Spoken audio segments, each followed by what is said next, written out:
livelihood and the growing inequality between the rich and the poor.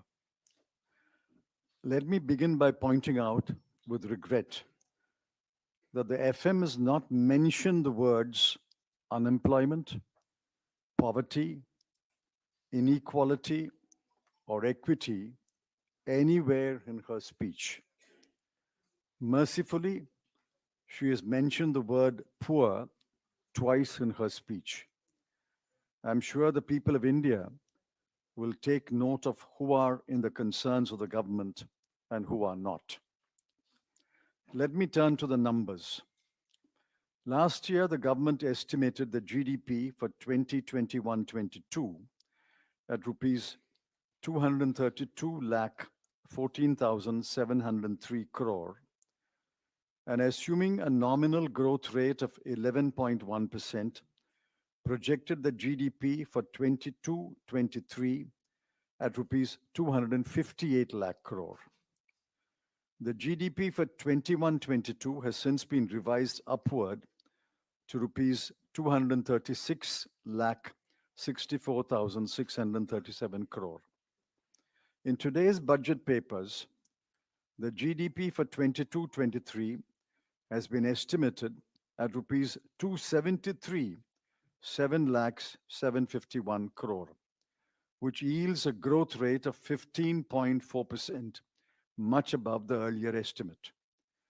Given these impressive numbers, real GDP ought to have grown in double digits. Yet the FM and the Economic Survey put the GDP growth at only 7% this year. Will the government explain? The claim of real GDP growth is on the face of lower capital expenditure. Please see the following numbers. In the current year, the BE and RE numbers, capital expenditure was budgeted at 7,50,246 crore. Revised estimate is lower at 7,28,274 crore. Grants for creation of capital assets was estimated at 3,17,643 crore. Revised is 3,25,588 crore. The effective capital expenditure was estimated at 10,67,889 crore, but revised downwards to 10,53,862 crore. Please note that both capital expenditure of the central government and the effective capital expenditure are lower than the budget estimates. So what drove growth in 22-23?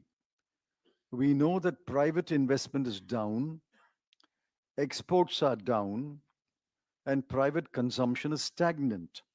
So how does the government explain the 7% growth in the current year? Besides, in 22-23, the growth rates in Q1 and Q2 have been estimated at 13.5% and 6.3% respectively. So we already have 9.9% growth in the first half of the year. If the whole year will only yield 7%, does that mean that Q3 and Q4 will record growth rates of only 4 to 4.5%? For the whole year, therefore, quarterly GDP growth rate is sliding 13.5 down to 6.3, down to 4.2, and then eventually down to 4.0. There are other numbers which are disconcerting. The lesson to be drawn is that the government is not spending what was promised on key schemes. Now, I've given the numbers in the BE and the RE. Just look at the numbers.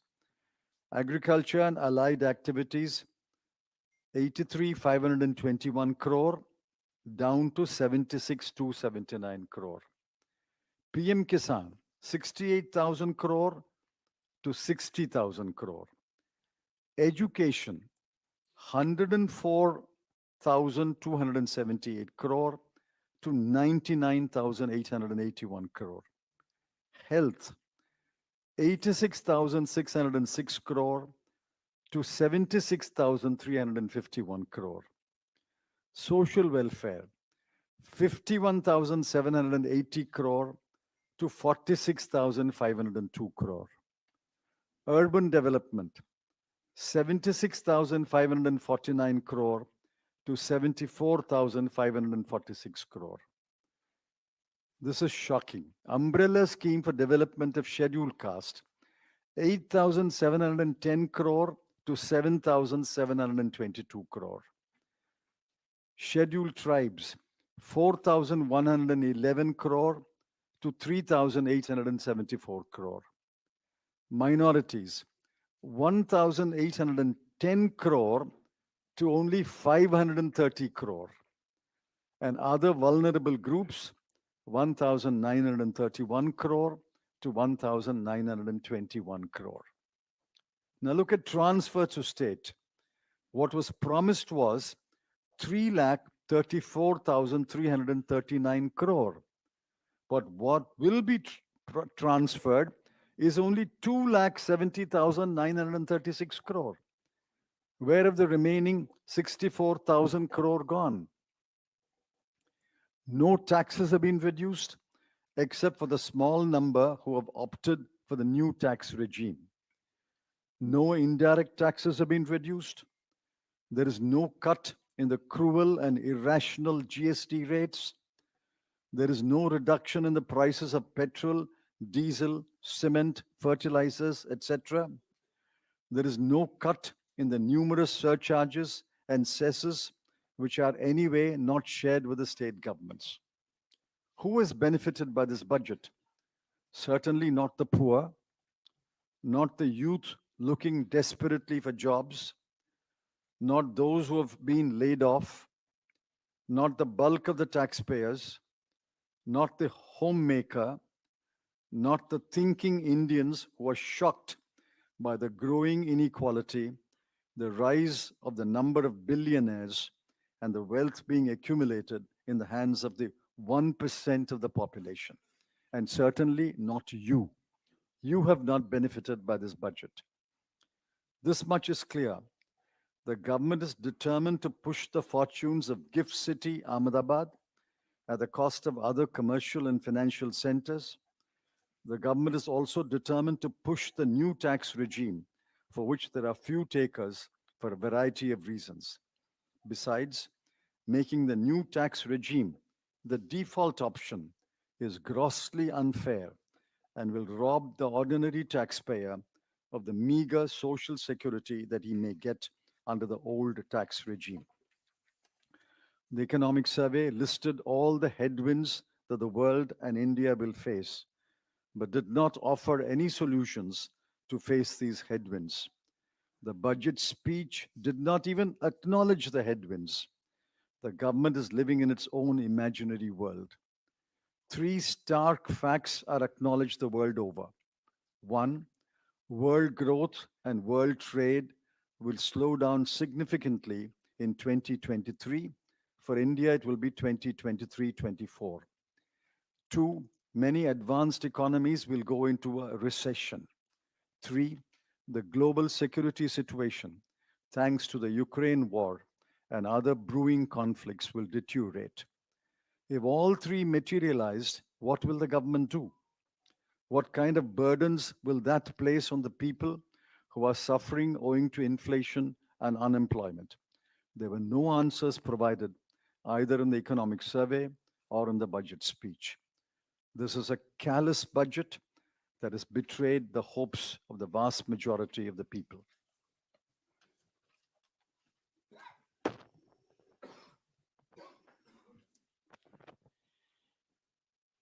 नमस्कार साथियों, 2023-24 का जो आम budget वित्त मंत्री जी ने प्रस्तुत किया, वह ऐसा बजट था जो भारत की आर्थिक समस्याएं जो हैं उसमें इस बजट में उन समस्याओं का कोई निवारण या उन समस्याओं को इंगित तक नहीं किया गया।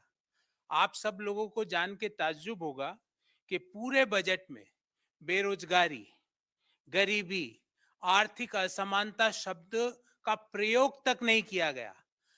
पुअर गरीब का शब्द का प्रयोग भी मात्र 2 दफा पूरे बजट भाषण में वित्त मंत्री जी ने किया।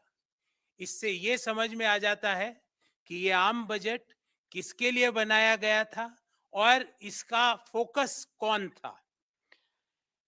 सबसे पहले हम कुछ नंबर्स की बात करेंगे।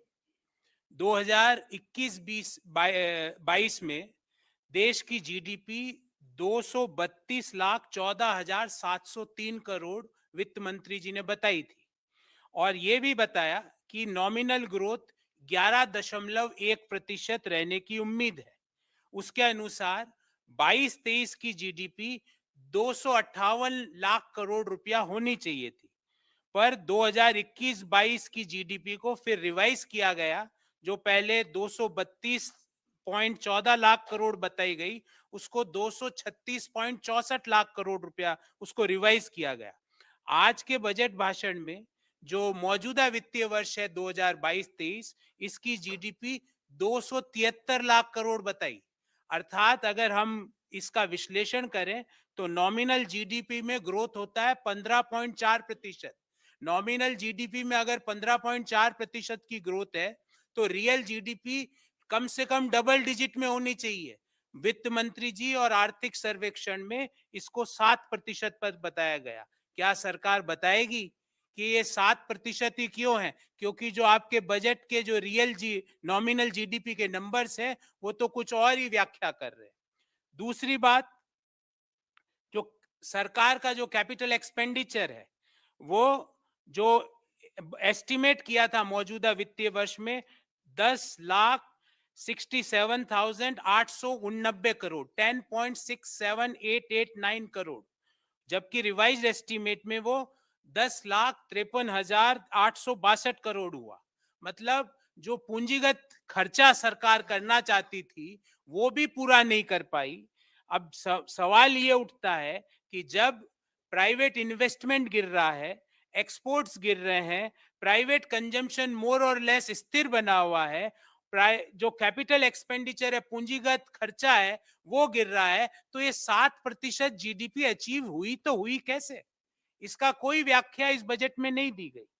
उसके अलावा जो मौजूदा वित्तीय वर्ष के 2 पहले क्वार्टर के जो रिजल्ट आए, 13.5% की ग्रोथ और 6.3% की ग्रोथ, तो पहले हाफ ईयर में देश की जीडीपी ग्रोथ हुई 9.9%।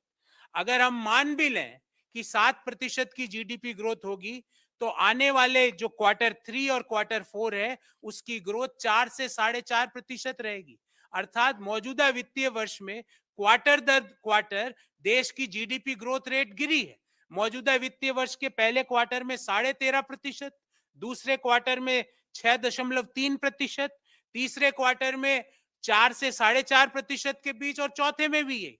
तो देश क्वार्टर दर क्वार्टर मौजूदा वित्तीय वर्ष में जीडीपी ग्रोथ गिरी है। यह भी बड़ी ताज्जुब की बात है कि देश की सरकार देश की प्रमुख स्कीम्स में जितना खर्चा करने का सोचती है उतना खर्च भी नहीं कर पाती है। कुछ उदाहरण आपके सामने रखता हूं। कृषि पर सोचा था सरकार ने कि 83,521 करोड़ रुपए खर्च करेगी, जबकि इसको रिवाइज कर दिया गया 76,279 करोड़। पीएम किसान पर 68,000 करोड़ रुपया खर्च करने का बजटरी एस्टीमेट था, जबकि वास्तविक खर्च हुआ 60,000 करोड़। एजुकेशन पर शिक्षा 1,04,278 करोड़ रुपए खर्च करने का बजटरी एस्टीमेट था, खर्च किया मात्र 99,881 करोड़। हेल्थ पर 86,606 करोड़ की जगह 76,351 करोड़। सामाजिक वेलफेयर पे 51,780 की जगह 46,502 करोड़। शहरी विकास पर 76,549 करोड़ की जगह 74,546 crore. Development for the SC community पे 8,710 करोड़ खर्च करने का सोचा था और खर्च किया मात्र 7,722 करोड़। शेड्यूल ट्राइब्स के विकास पर सोचा था 4,111 करोड़ रुपए खर्च करेगी सरकार, खर्च किया मात्र 3,874। माइनॉरिटीज के डेवलपमेंट पे बजटरी एलोकेशन किया गया था 1810 और खर्च किया मात्र 530 करोड़ रुपया। और जो वल्नरेबल ग्रुप्स है उन सोचा 1931 करोड़ रुपया खर्च करने का बजटरी एस्टीमेट था, इसको रिवाइज करके कर दिया 1821 करोड़। और आप सब लोगों को जान के ताज्जुब होगा कि राज्यों को जो केंद्र सरकार की ओर से जो डिवोल्यूशन के जो पैसा मिलता है उसमें 3,34,339 करोड़ रुपया देने का उनको ट्रांसफर का बजटरी एस्टीमेट था और दिया मात्र 2,70,936 करोड़। अर्थात ये 64,000 करोड़ रुपया राज्यों का जो हक था उनको नहीं मिला। अब करों की बात करते हैं। कोई मेजर करों में कटौती नहीं की गई, सिवाय जो न्यू टैक्स रिजीम में जो लोग ऑप्ट करते हैं उनमें छोटा सा मार्जिनल फेरबदल किया गया। जो इनडायरेक्ट टैक्सेज है उसमें कोई कटौती नहीं की गई। जो पेट्रोल है, डीजल है, सीमेंट है, फर्टिलाइजर्स है, इनके दाम यथावत बने हुए हैं। जो जीएसटी की इरेशनल दरें हैं उसमें कोई रैशनलिटी नहीं लाई गई। और तो और जो केंद्र सरकार बहुत सारे सेसेस इकट्ठे करती है, और ध्यान रहे सेस का पैसा राज्यों को नहीं मिलता है, वो सीधा केंद्र सरकार के पास जाता है। उन सेसेस में भी सरचार्जेस में भी किसी तरह की कोई कटौती नहीं की गई। तो सवाल ये उठता है कि ये बजट से किसका फायदा हुआ। एक बात तो सत्य है कि इससे गरीब लोगों का कोई फायदा नहीं हुआ। जो युवा पीढ़ी है जो रोजगार की तलाश कर रही है उनका भी कोई फायदा नहीं हुआ। जो लोगों को नौकरी से निकाला गया है पिछले 2 साल 1 साल में उनको भी कुछ नहीं मिला। जो टैक्स पेयर्स है जो कि समय पर कर देते हैं उनको भी कोई बड़ा रिलीफ नहीं मिला। जो माताएं बहनें गृहिणियां हैं उनको भी किसी तरह का फायदा नहीं हुआ। और तो और वह हर एक व्यक्ति जो भारत के बारे में सोचता है उनको भी आज के बजट से सिर्फ और सिर्फ निराशा और हताशा हाथ में लगी। ये बजट मुख्य रूप से उन लोगों के लिए इंगित किया गया था जिनके पास देश की अधिकांश वेल्थ है। और जो रिपोर्ट आई है ऑक्सफैम की रिपोर्ट या और जो इनइक्वालिटी रिपोर्ट है, आपको पता होगा कि 1% भारतीयों के पास देश की कितनी कुल संपत्ति है। हाँ, एक चीज बड़ी स्पष्टता से इस बजट में बाहर निकल के आई कि ये बजट अहमदाबाद की गिफ्ट सिटी को जरूर फोकस करना चाहता है और उसको एक मेजर बिजनेस हब के रूप में डेवलप करना चाहता है, फाइनेंशियल सेंटर के रूप में डेवलप करना चाहता है, वाणिज्यिक सेंटर के रूप में डेवलप करना चाहता है। हाँ, जो नए टैक्स रिजीम में जो करदाता कर देते हैं उनको कुछ फायदा मिला, पर ये करके सरकार ये कहना चाह रही है कि जो लोग पुराने कर टैक्स रिजीम में के तहत टैक्स दे रहे हैं क्योंकि वो वहां पे उनको एग्जम्पशन का फायदा मिलता है, तो सरकार इनडायरेक्टली ये कहना चाहती है कि आप एग्जम्पशंस में इन्वेस्टमेंट मत करो, अपने आने वाले समय के लिए पैसा मत लगाओ। आर्थिक सर्वे ने साथियों बहुत सी देश के सामने आने वाली चुनौतियों के बारे में बताया था। हमें उम्मीद थी कि वित्त मंत्री उन चुनौतियों का किस तरह सामना करेंगे उसके बारे में विस्तार से अपने बजट भाषण में उल्लेख करेंगे। मैं 3 मुद्दे आपके सामने रखना चाहता हूं। पहला, जो 2023 का वर्ष है इसमें दुनिया की ग्रोथ और दुनिया की ट्रेड स्लो डाउन होगी, उसका भारतीय अर्थव्यवस्था पर क्या फर्क पड़ेगा, क्या इंपैक्ट पड़ेगा, वित्त मंत्री जी इसके बारे में बिल्कुल खामोश थी। दूसरा, दुनिया की बड़ी अर्थव्यवस्थाएं रिसेशन में जाएगी, उसके कारण देश की अर्थव्यवस्था पर क्या फर्क पड़ेगा इसके बारे में इस बजट में किसी भी तरह का उल्लेख नहीं किया गया। और लास्ट, जो वैश्विक सिक्योरिटी सिचुएशन है उसके बाद जो और आगे आने वाले समय में और ज्यादा डेट्रियोट करेगी उसके बारे में भी इस बजट में किसी तरह का उल्लेख नहीं है। हमारा सवाल है कि जो चुनौतियां देश के सामने हैं अगर ये सही साबित हो जाती है तो इन चुनौतियों से निपटने की सरकार की क्या तैयारी है, सरकार इनका किस तरह सामना करेगी। क्या फिर से इन चुनौतियों के पीछे छुप के हमारे को कहेगी कि भाई बेरोजगारी इसलिए है क्योंकि ये वैश्विक चुनौतियां हमारे सामने। और जो देश के लोग भारी बेरोजगारी और भयंकर महंगाई से त्रस्त है, उससे निदान दिलाने के लिए सरकार की क्या रणनीति है, क्या नीति है, वो भी हम सवाल करना चाहते हैं। ये सारे सवाल ना तो कल जो आर्थिक सर्वे प्रस्तुत हुआ उसमें इन सवालों का उत्तर दिया गया, ना वित्त मंत्री के आज के बजट भाषण में इनका उत्तर दिया गया। तो हम यही कहेंगे कि देश के अधिकांश लोगों के लिए ये बजट उनकी आकांक्षाओं, इच्छाओं और उनकी उम्मीदों पर बिल्कुल भी खरा नहीं उतरा है।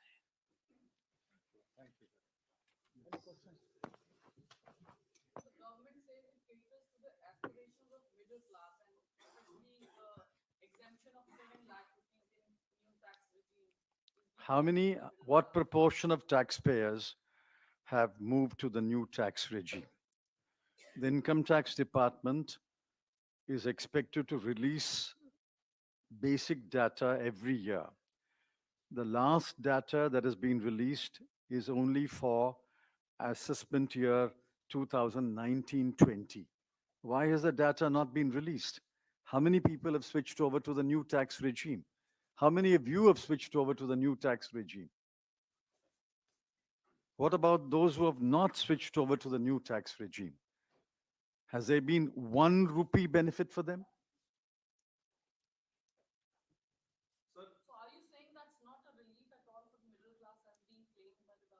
First, the government must tell us how many of the middle class taxpayers have switched over to the new tax regime. The minor relief that has been given is only for those who have switched over to the new tax regime. For those who are in the old tax regime, there is no concession at all.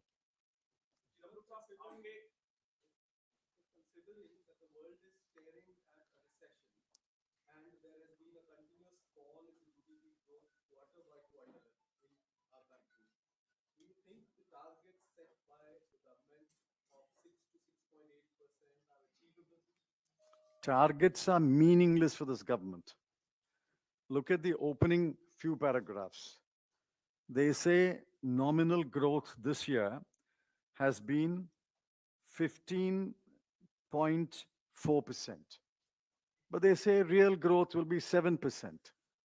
Now, this is beyond my capacity to understand. How can nominal growth be 15.4 and net real growth be only 7%? I mean, somebody must explain. I'll admit that we are not very well informed, but those who are well informed should explain to us.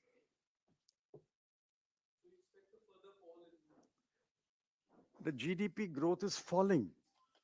It was 13.5% in the first quarter, 6.3 in the second quarter, and according to their own number, the whole year will be 7%. Arithmetically, it works out only to another 8.2% in 2 quarters. So I've divided it into 4.2 and 4. You can divide it into 4.1 and 4.1.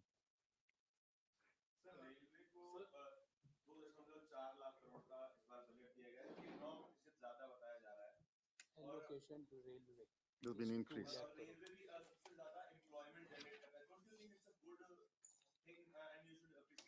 See, allocating more money for capital expenditure is good. Allocating more money for capital expenditure in railway is good. But look at the record of this government. It allocates money for capital expenditure, but spends 22,000 crore less. Will they be able to spend the additional allocation? That is the question. And how many jobs in the railways are vacant? How many exams of railways have been cancelled? So allocating money is not equal to spending the money, nor is allocating money equal to creating jobs. It's only when you actually spend the money and fill the vacancies, your objective will be achieved.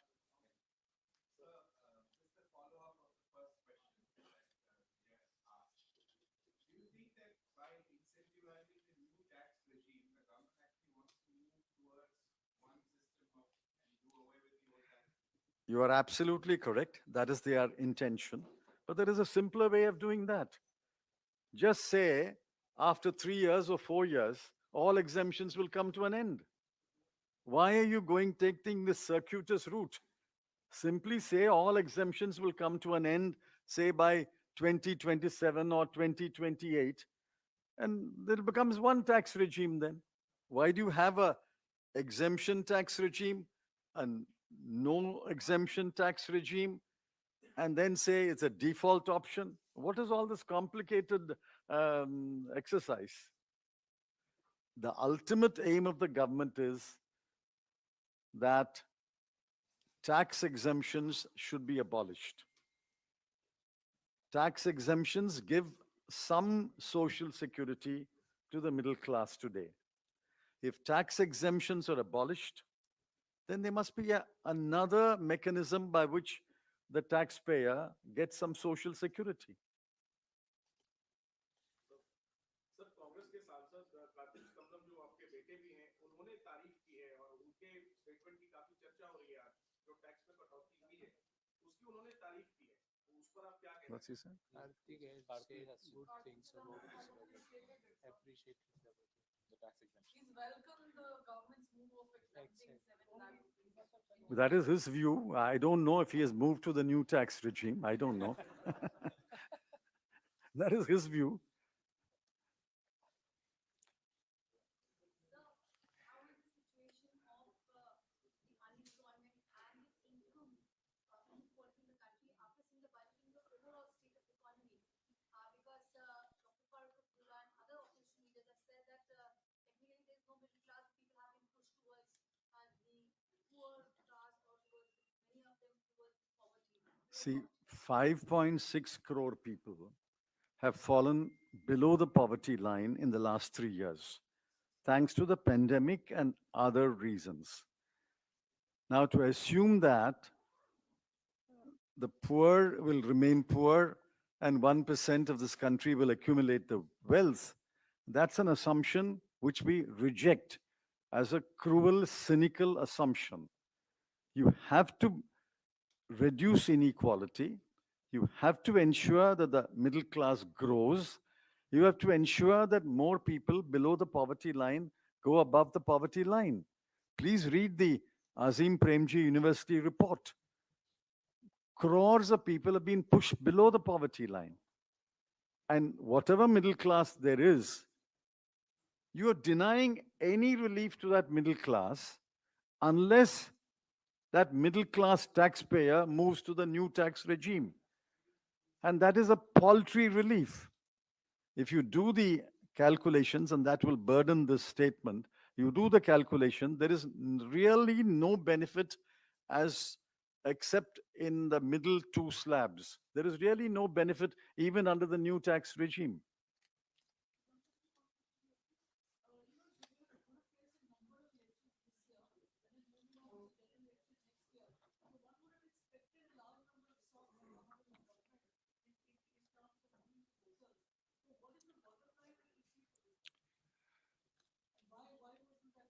Now, I can't read the mind of the government or the prime minister or the finance minister. It's quite clear that they have forgotten the poor. They have practically forgotten the middle class. So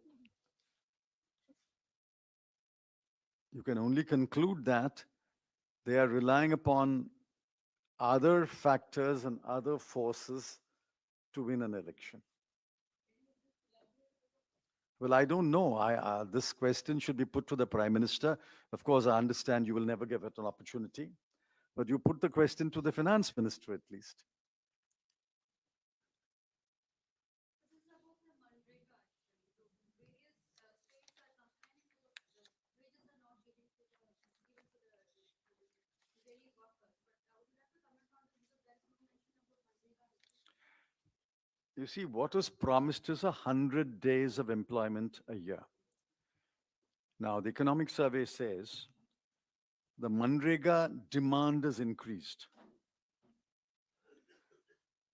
Over 6 crore households have asked for work. Only 5.7 crore households got work. and the average number of days they got work is 42. So we don't have a full Manrega. We have got a less than a half Manrega. They don't get work. All the households don't get work. And even the work they get is only 42 days a year.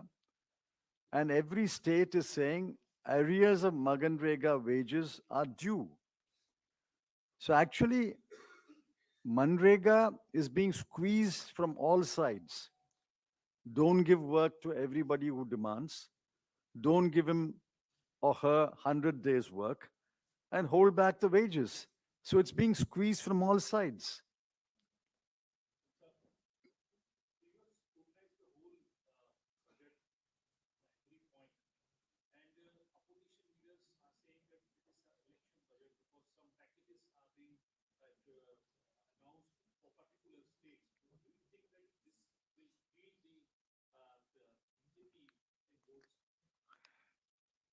Well, I don't know what state got what. You have to, yeah, but you have to look into it. But the fact is that in 22-23, they promised to transfer 3,34,339 crore. They will transfer only 2,70,936 crore.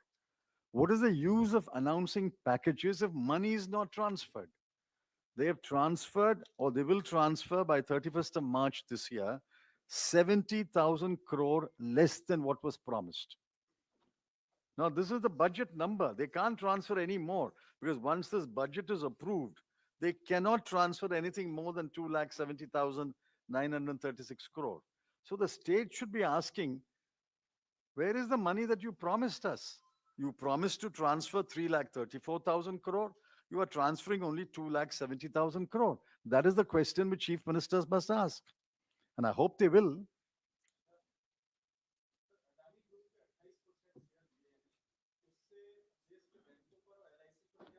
No, that is not part of the budget speech or the budget press conference.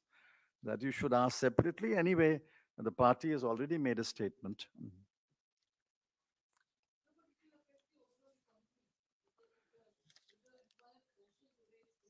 Did you put the question to the finance minister a couple of hours ago? Any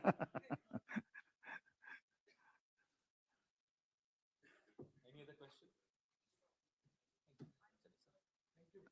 Okay, thank you. Thanks.